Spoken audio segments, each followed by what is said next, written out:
Ada satu ironi besar dalam hidup. Semakin keras kita mengejar sesuatu, kebahagiaan, kesuksesan, cinta, pengakuan, semakin jauh rasanya semua itu menjauh. Semakin kita ingin dihargai, kita makin merasa diremehkan. Semakin kita ingin dicintai, kita malah makin merasa ditinggalkan. Semakin kita ingin tenang, hidup justru terasa semakin berisik. Dan kamu tahu apa yang paling melelahkan? Ketika kamu sudah berusaha sebisa mungkin, tapi tetap merasa kosong. Di titik itu, banyak orang mulai bertanya, apa yang salah dengan hidupku? Padahal, mungkin yang salah bukan jalannya, tapi caranya kita berjalan. Banyak orang salah paham. Mereka pikir stoikisme adalah tentang pasrah, tentang mematikan emosi, tentang membiarkan hidup mengalir tanpa arah. Tapi tidak. Filsafat ini bukan tentang menyerah, tapi tentang memegang kendali dengan cara yang benar. Bukan dengan menggenggam semua hal, tapi dengan melepas hal-hal yang bukan milik kita. Dan anehnya, justru ketika kamu mulai melepaskan, kamu mulai menarik hal-hal yang kamu butuhkan. Bukan karena semesta tiba-tiba baik hati, tapi karena kamu berhenti menutup dirimu sendiri. Kamu berhenti memaksa. Kamu mulai hidup dengan penuh kesadaran. Konten ini bukan tentang rahasia cepat untuk dapat semua yang kamu mau, tapi tentang bagaimana kamu bisa merasa utuh, bahkan sebelum semua itu datang. Karena kadang yang kita butuhkan bukan lebih banyak hal, tapi lebih dalam cara memandang hidup.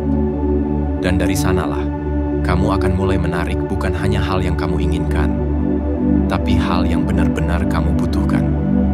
Sebelum lanjut, jika video ini bermanfaat untukmu, jangan lupa tekan tombol subscribe dan aktifkan lonceng notifikasinya agar tidak ketinggalan video terbaru dari channel ini. Sekarang, mari kita masuk ke pelajaran pertama.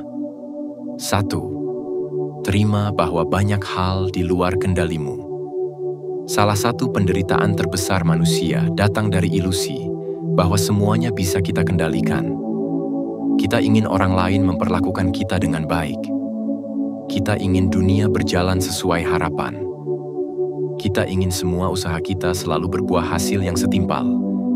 Tapi kenyataannya, dunia tidak tunduk pada keinginan kita. Epictetus, seorang filsuf stoik, berkata, ada hal-hal yang tergantung padamu, dan ada hal-hal yang tidak. Kalimat itu terdengar sederhana, tapi menyimpan kekuatan luar biasa. Karena saat kamu benar-benar memahami batas kendalimu, kamu akan berhenti membuang energi untuk hal-hal yang sebenarnya di luar jangkauan. Kebanyakan orang hidup dalam ketegangan. Mereka tidak sadar bahwa sebagian besar kekhawatiran mereka berasal dari mencoba mengendalikan hal-hal yang mustahil dikendalikan. Perasaan orang lain, hasil akhir dari sebuah usaha, opini orang terhadap diri mereka. Dan kamu tahu yang lebih menyakitkan? Saat kamu gagal mengendalikan itu semua, kamu mulai menyalahkan diri sendiri. Padahal yang kamu lawan sejak awal bukan masalah, tapi realitas. Bayangkan kamu sedang memegang tali yang terikat pada sesuatu yang sedang tenggelam. Kamu berpikir, kalau kamu terus menggenggamnya erat-erat, kamu bisa menyelamatkan semuanya. Tapi semakin kuat kamu menggenggam, kamu justru ikut terseret ke dalam. Kadang, satu-satunya cara agar kamu selamat adalah melepaskan tali itu. Menerima bahwa banyak hal di luar kendalimu bukan berarti kamu berhenti peduli. Bukan berarti kamu tidak bertindak. Tapi itu berarti kamu berhenti mengikat kebahagiaanmu pada hasil yang tak bisa kamu jamin. Yang kamu punya sepenuhnya adalah tindakan, keputusan, dan responsmu sendiri. Di sanalah kekuatanmu. Bukan di luar, tapi di dalam dirimu. Dan begitu kamu mulai mengarahkan energimu ke dalam, kamu akan heran betapa hidup jadi terasa lebih ringan, lebih damai, lebih jernih. 2. Keinginan adalah sumber penderitaan, bukan kebahagiaan.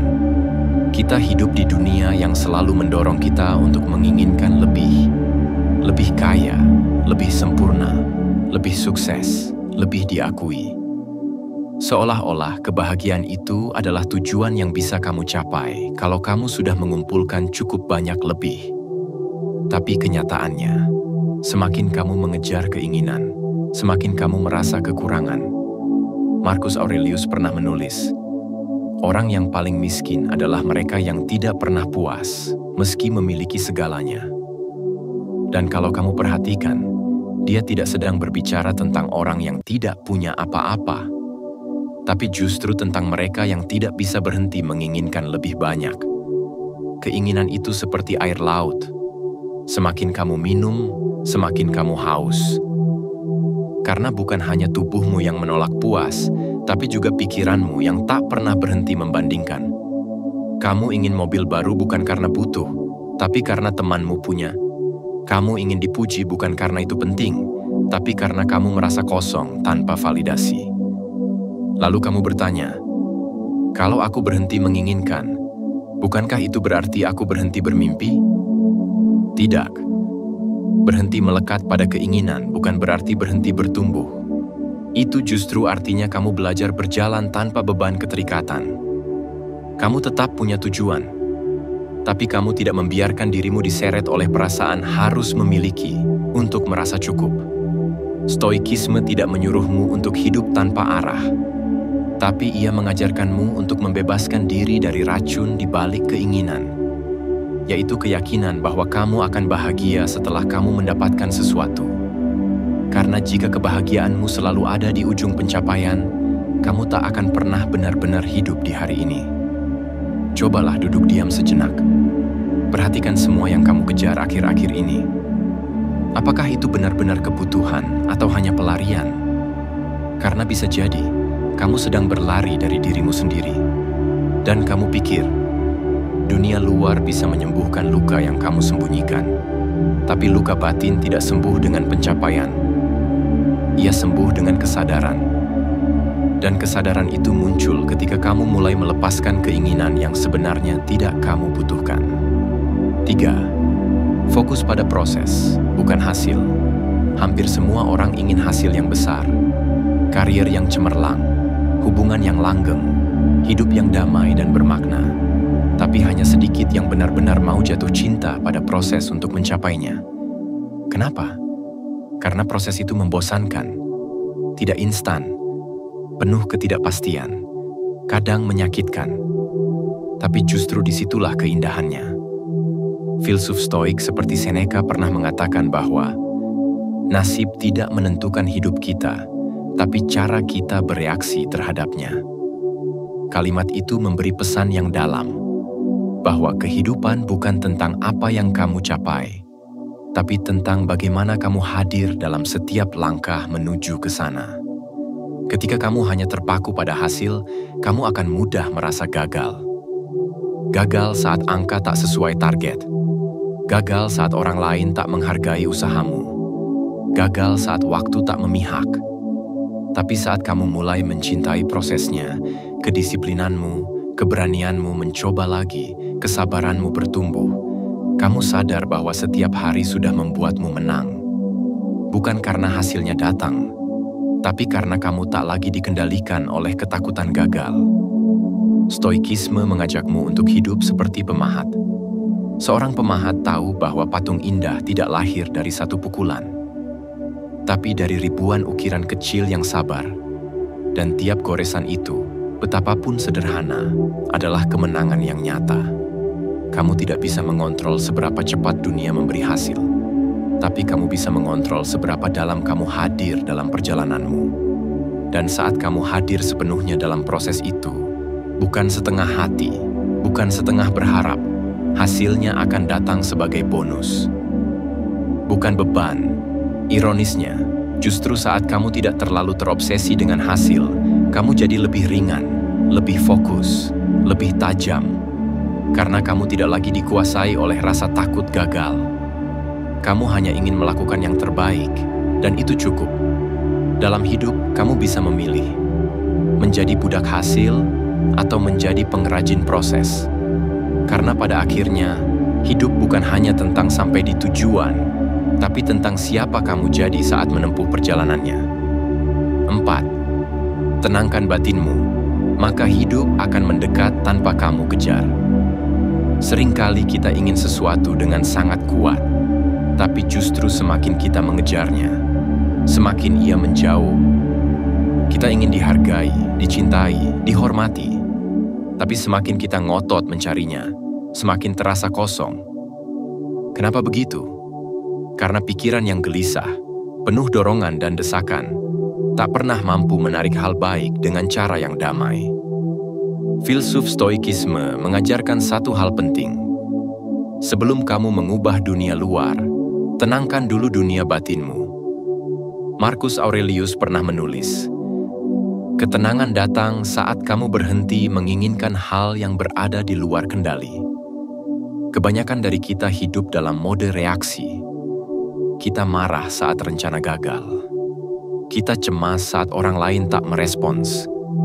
Kita panik saat hasil belum datang. Semua itu berasal dari satu sumber. Kita merasa harus mengontrol segalanya.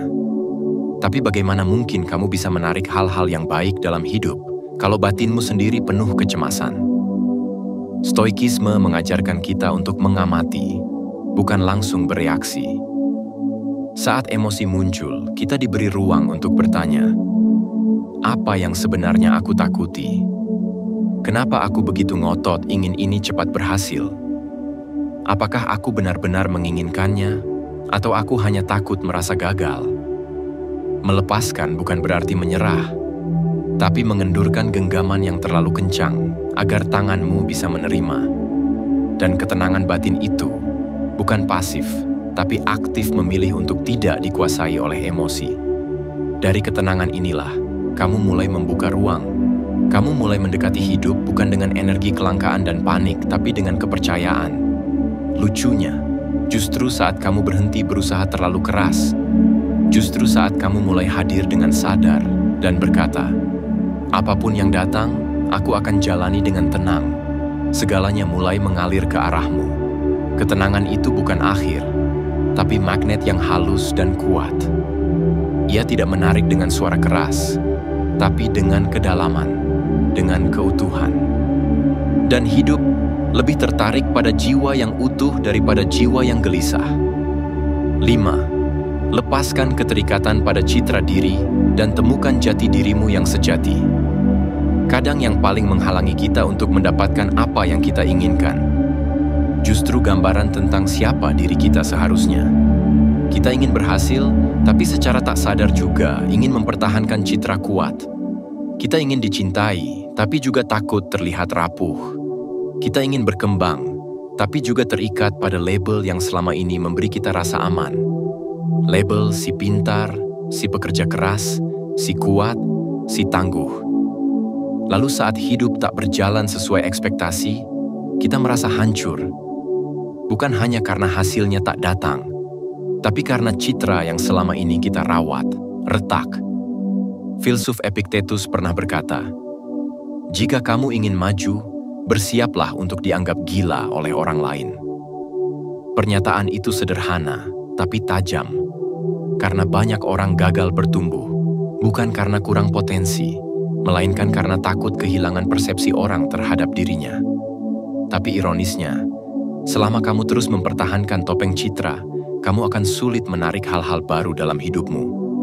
Kenapa?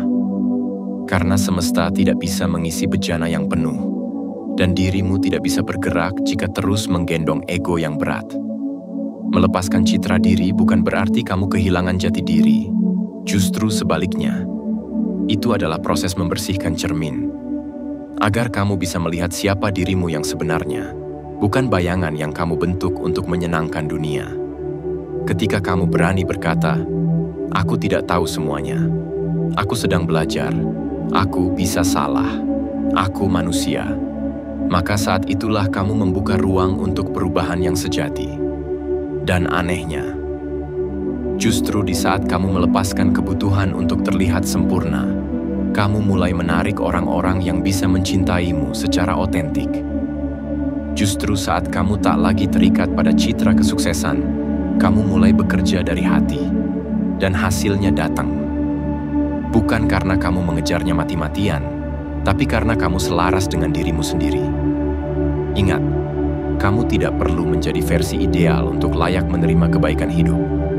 Kamu hanya perlu menjadi versi jujur, yang tenang, yang terbuka, yang mau bertumbuh. 6. Hiduplah seakan kamu sudah memiliki segalanya. Rasa cukup adalah magnet kelimpahan. Banyak orang ingin menarik lebih uang, lebih cinta, lebih pengakuan, tapi mereka hidup dengan getaran kekurangan. Dan inilah paradoks yang jarang disadari. Kamu tidak akan pernah menarik kelimpahan jika seluruh energi dan tindakanmu didorong oleh rasa tidak cukup. Stoikisme mengajarkan bahwa kunci kebahagiaan bukanlah pada berapa banyak yang kamu punya, tetapi pada cara kamu memandang apa yang sudah kamu punya. Epictetus pernah berkata, "Kaya bukanlah memiliki banyak, tapi menginginkan sedikit." Bukan karena kita harus berhenti bermimpi, tapi karena orang yang merasa cukup berpijak lebih stabil saat melangkah menuju impian.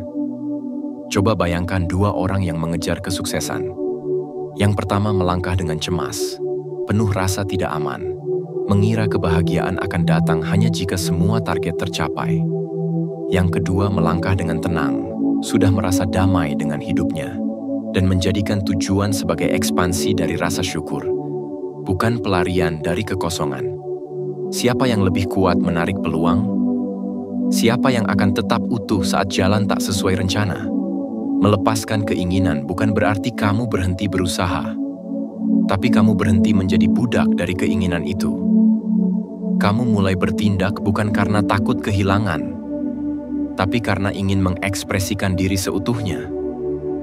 Kamu mulai mencintai bukan karena takut sendiri, tapi karena kamu tahu dirimu layak dicintai, bahkan dalam keheningan sekalipun.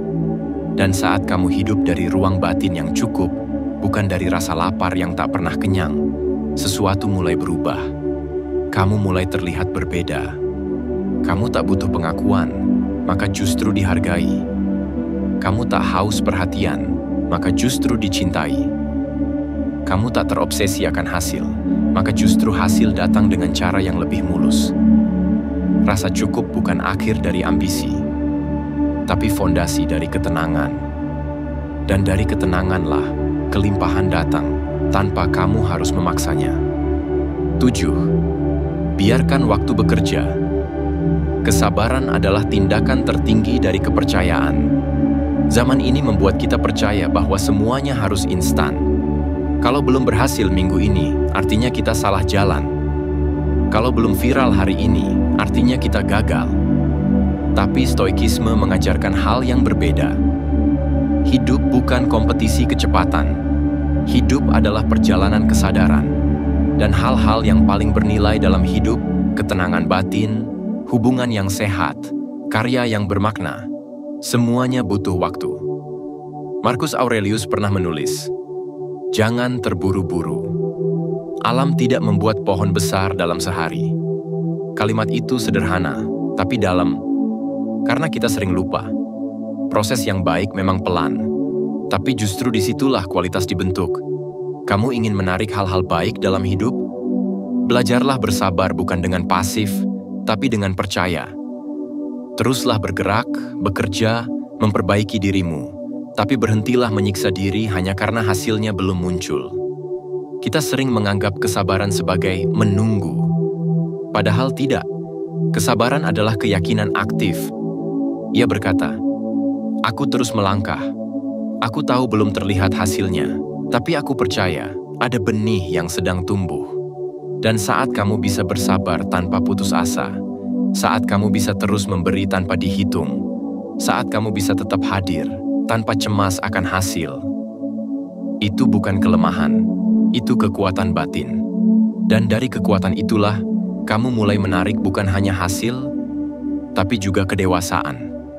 Bukan hanya kesuksesan, tapi juga ketenangan yang tak bisa dicuri keadaan.